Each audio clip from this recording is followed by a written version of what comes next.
Pressure. We all experience it, whether it's from work, school, relationships, internal expectations, or even speaking.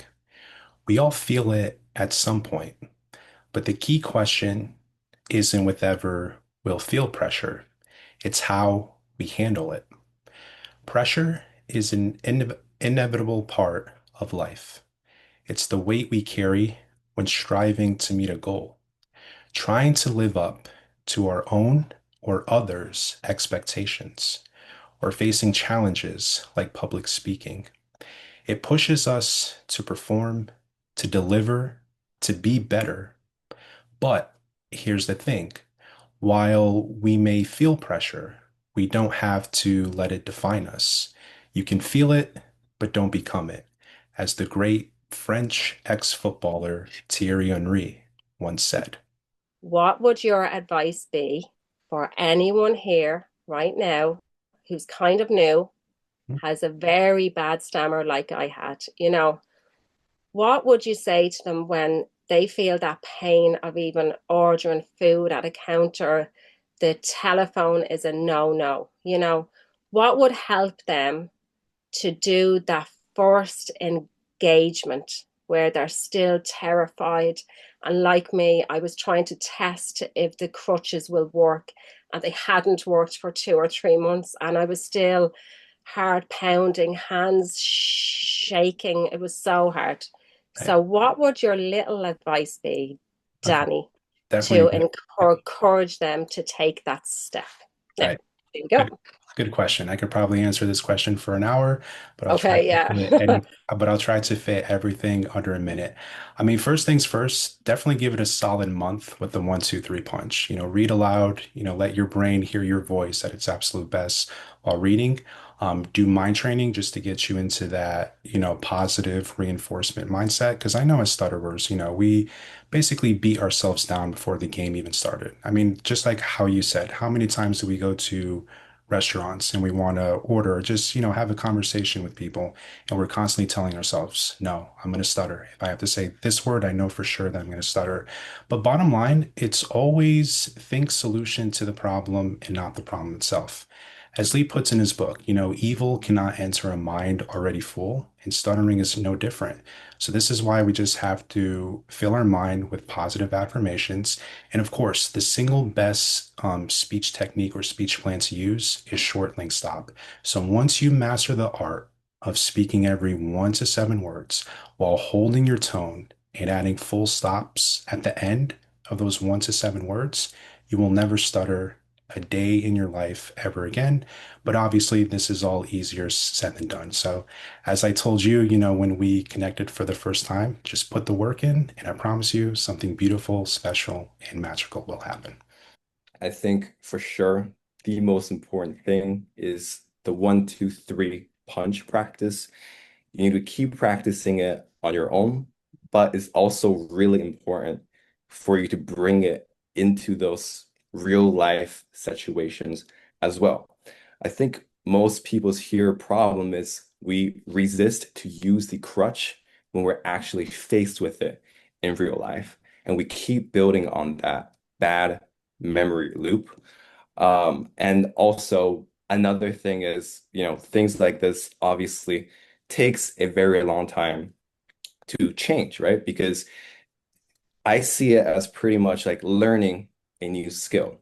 When we're learning how to shoot a basketball, we're not going to get it right on the first day, the first month, especially if we've been doing the opposite for maybe decades, right? How long would that take to rewire, and how much effort would it take to change? So you just need to stick to the 1, 2, 3 punch, keep doing the mind training, and very importantly, applying it in real life. And over time, it will definitely improve.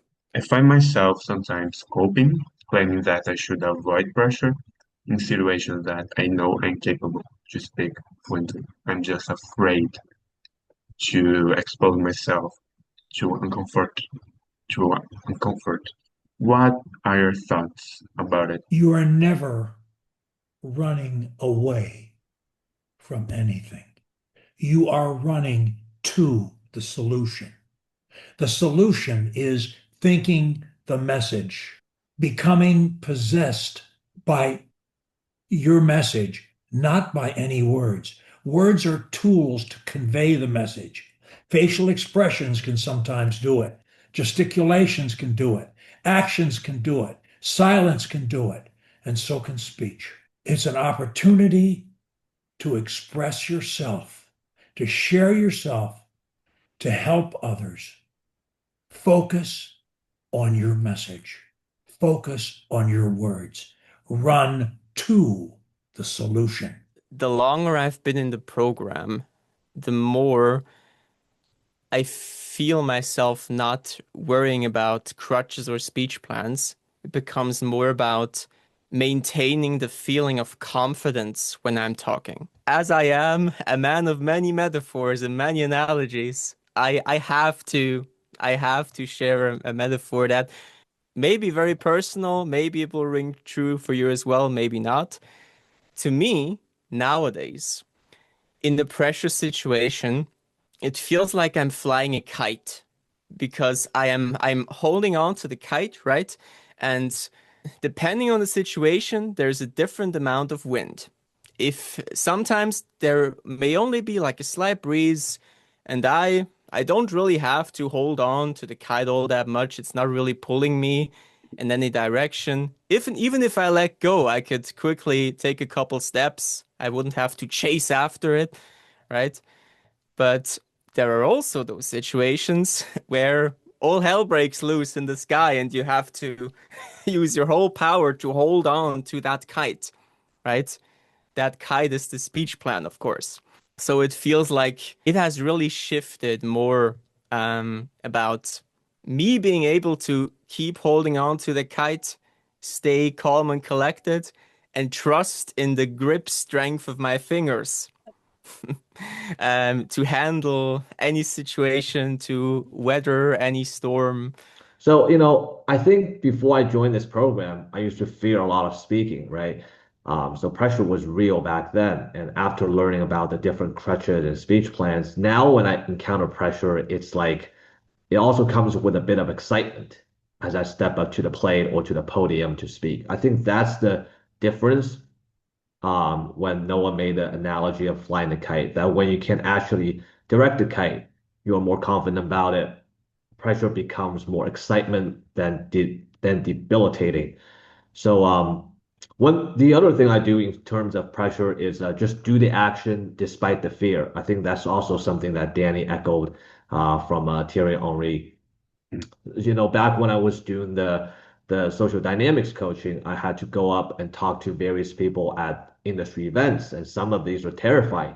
So I would just make myself walk up, like just watching my one foot walk in front of the other, despite the fear, and just walk up to them and let the words, whatever they may be, sometimes scripted, come out. So doing the action despite pressure, I think that's also, one solution to this issue.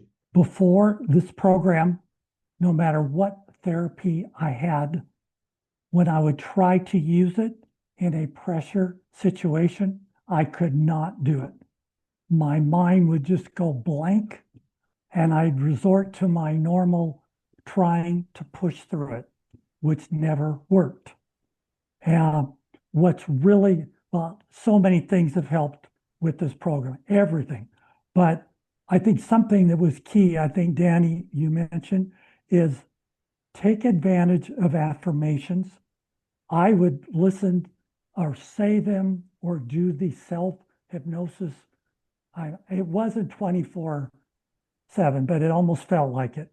In my car, running, jogging, anytime. And what I found was if I have certain pressure situations that I knew I had to face, I would have several affirmations that would address that. If something was coming up or if it was a continual one.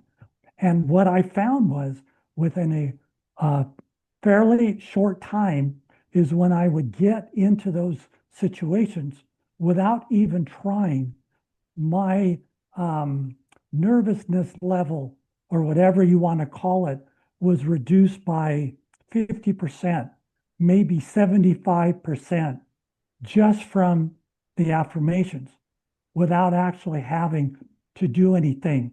But often I would do what you said, David, is right before the situation, I would repeat it over and over and over right before. And what I found is that it would absolutely turn my fear into excitement, as we talked about, the excitement to speak and loving to speak. In the 6.5 months or so I've been in the program, I have not only stopped stuttering, but the fear of stuttering is not there anymore. It's just looking forward to speaking and helping other people by doing everything in the program. So sometimes I've been in situations where I've felt pressure and there's been no tension and it's been a surprise. And other times I've thought, oh, this will be tricky. And it is tricky. And well, Vish said, get through the first 2 minutes and it's great. And I've had that before. My question to you, Danny, is how best, in your opinion, would you navigate those 2 minutes or the initial entry into a high pressure situation? Of course, yeah. And since you mentioned Vishwanath from California, just take his affirmation or motto, whatever you want to call it. Start slow, get into the flow. Because how many times under pressure do we start, a conversation the way that I'm doing right now? Obviously, if you keep, speaking like this, all the tension, all the anxiety, the nerves just rises up and it feels like you're running out of breath. But no, like Vishwanath brilliantly said, start slow, get into the flow. And mate, when you're under extreme pressure, keep your increments of words super short. Because as I tell people constantly, especially through the daily crutch practice sessions, the shorter the increment, the stronger the hold that your word linkage is going to be. So focus on holding your tone every 1 to 3, 1 to 5 words, and your speech will sound as smooth as butter. So hopefully this helps. Thanks, Danny. Absolutely. What a wonderful meeting. Everything that David and Danny have said today is true in spades. I hope that you enjoyed exchanging thoughts with ex-stutterers and those becoming fast ex-stutterers. I will now end with our motto. If you can, say one word anywhere, anytime. You can say and love to say any word, anywhere, anytime. Until next Saturday, have a great weekend. Unlock your voice with StopStutter.